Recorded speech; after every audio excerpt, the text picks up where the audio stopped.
I grew up in the great city of Atlanta, Georgia, during this period called the Jim Crow era. One of the first things I noticed about the world was that it was an inherently unfair place. And I remember one time my parents took us to this place called the Fox Theater. We were in the balcony. And I remember looking over and I saw all of the white people down below. And I was puzzled because I couldn't understand how they got in the building. My mother didn't want to tell me that they came in the front door. 1968 was a real critical year in my life. You know, the civil rights movement, and I was feeling hope. Maybe we can create a society where everybody is treated equally. And when Dr. King was assassinated, it was like somebody just sucked the hope from your life. I had this anger inside, and I didn't know what to do with it. And so I was trying to make sense out of all of that. And also, that was the same year that I met my future wife, Cynthia.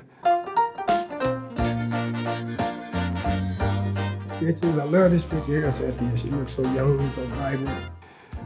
It's kind of funny. There was one house between us, and so that's how close we lived. And I remember when I would go to date her, you know, I would get all dressed up, everything, and then I get in my car, and I'd bag up 2 houses. It was kind of funny. I knew she was special. She was different, and she lived with her mom, and her mother just loved me. And Cynthia was kind of shy, and she went in the house, and her mother sent her back out there. She said, "Go back out there and meet that young man." That's funny. This is my mom, this is my dad, and that's me. My father and I it was a situation, you know, as long as you live in this household, you got to follow the rules, you know, it was that kind of thing. And I came home late in the middle of the night, you know, just coming in like I wanna. My father came upstairs, and I took the beat down. I didn't strike back, didn't shed a single tear, but I just took it. But in that moment, I realized 2 things. Number one, I knew I was never going to take another beat down. And number 2 is I knew it was time for me to make a move. And that very next morning, I went straight down to the induction center and I signed up with the Army. They gave me 30 days to get my affairs in order and report for duty. A couple of weeks later, my girl Cynthia informs me that she is pregnant. I reported for duty and everything. The first break I got to come home was the Christmas break. Cynthia and I, we got married the day after Christmas. So that 68, a lot was happening in the country, but a lot was happening in my own life. I'll never forget 68. I was in Vietnam for 12 months, and the work I did, it was a telecommunication, multi-channel. Everybody wanted to get to the communication. They wanted to destroy the communication. And you had to keep the equipment on the air. If you were off the air for more than 2 minutes, you could be court-martialed. The 3rd night that I was there, we got attacked. And I was taking a shower, and all of a sudden I heard this loud blast. And I looked out of the shower, and I looked down, and I saw the Jeep was on fire. And then just activity started everywhere. Just you hearing explosions, just the things blowing up.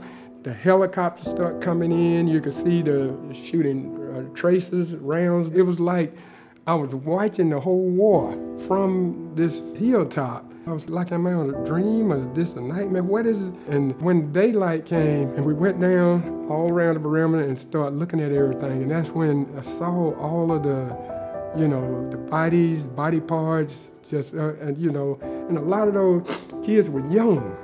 They were young, And I remember thinking to myself, I said, wow, I hadn't even been in country 2 weeks yet. I said, how am I gonna make 12 months?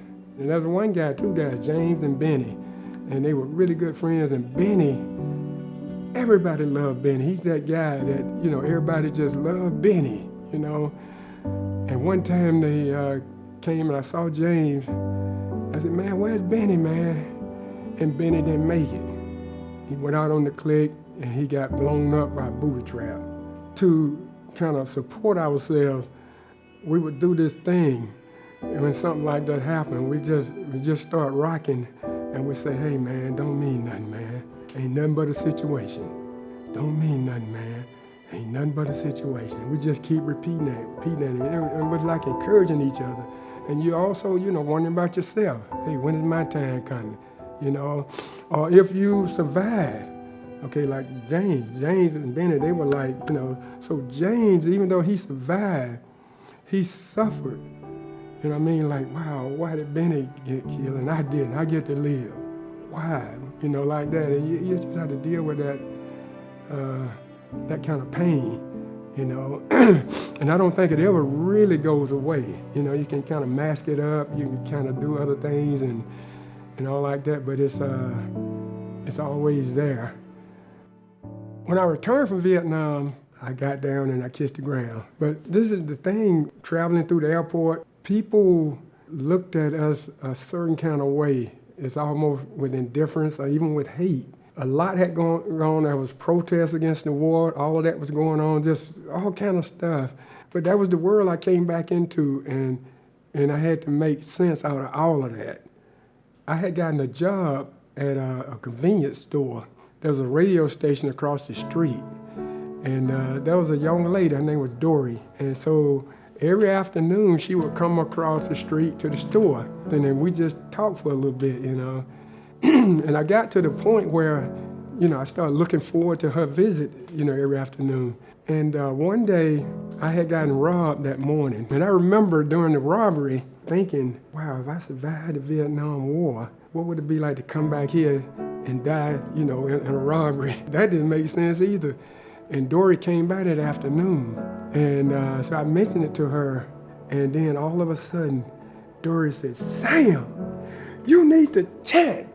You need to chant Nam Myoho Renge Kyo. And then she said, hold on. She wrote it down on a piece of paper and she was showing me how to say it. And she said, say it. Her compassion, her gut, everything just came out. And it was so powerful. And I ended up going to several meetings with her now. Everybody seemed to be happy. But then they start talking about world peace through individual happiness. And that's what resonated with me after experiencing combat firsthand. And then it's such a thing as world peace that can really happen. It's a thing. And that was what really made me start looking deeper into it. My wife, Cynthia, began practicing. Because when I first started practicing, she didn't practice. She wasn't against me practicing. She said, if that's what you want to do, cool, but it's not for me. I was chanting every day that one day she and I could be chanting together, do Gongyo together. That was my prayer. And then toward the end of that year, she decided to start practicing. And so I was happy naturally, but at the same time I was curious. And I asked her, what made you decide to start practicing? She says, I see you becoming a better husband, a better father, and a better person. And if chanting can do that for you, I thought perhaps maybe I should try chanting as well. That's what she said. My mother passed away in January of '74. I had the opportunity to see Sensei in New Orleans in March 15, 6 weeks later. So when I met Sensei for the first time, I was still kind of grieving my mom. And Sensei, the whole thing, just to hear him speak, see his warm heart, his compassion, just everything was so needed, so timely for my life right in that moment. And Sensei named this group, Happiness Group. But over the years, I learned that he named us Happiness Group. The meaning was much deeper than my shallow kind of thing. And now I look at it as part of Happiness Group. I have the responsibility, to help everybody become happy, no matter who, what, the circumstance, everything. I'm going to become happy. I'm going to help you too, everybody. My whole thinking is different over the years. It's evolved, So therefore, I'm continuing, to grow and learn about this profound relationship with Sensei. And you can see my pictures on the wall every day when I get ready to do Gongyo. I say, okay, gentlemen, let's go, let's do it, And so I just feel that bond and connection with Sensei. One buddy, J.B. Jones, and we were together the whole time. We was assigned to the same units, the same everything throughout, and we stayed in touch after we got out. He and I, we had the exact same experiences all through. We were together the whole time, each attack, each thing, everything. We both have what they call PTSD. But JB suffered so much harder from PTSD than I did. And of course, I had told him about Namyoho over the years. His PTSD was so bad, he couldn't function. He passed a few years ago, and it surprised me that I took his passing so hard, because I took it harder than my own mother. What I felt for him when he died, it was just deep. He was a great buddy, true friend, everything, but he just couldn't handle. It was too much. And I know I might have been like that too, but I think Namyoho, I'm convinced, made all the difference in the world. You know, I can lead a victorious life. I call her my warrior queen because of her spirit, never give up. Cynthia and I was married for 51 and a half years. We overcome so many obstacles together. We raised a family, everything. After Cynthia passed away, I was deciding what I wanted to do with the rest of my life. A few years earlier, one of my grandsons had moved to Puerto Rico. He didn't know Spanish, he didn't have a job. No, he just came. But anyway, when I came down to visit him for the first time, I also fell in love with the island. I loved Puerto Rico. I just felt something. And I said, I was thinking about, maybe moving down this way. And when I said that, his expression, he just lit up, and he said, yeah, boy, that would be great. A year later, I was able to move here. I'm living my dream every day. That's what it is. War is no good. Everybody and everything loses. The troops lose. The civilians lose. The loved ones lose. Wildlife lose. Everybody loses in war. Nobody wins. Nobody. And Sensei knows better than anyone. I can definitely connect with Sensei on that level. I understand what he felt about the war, seeing it firsthand, and how strong his passion is.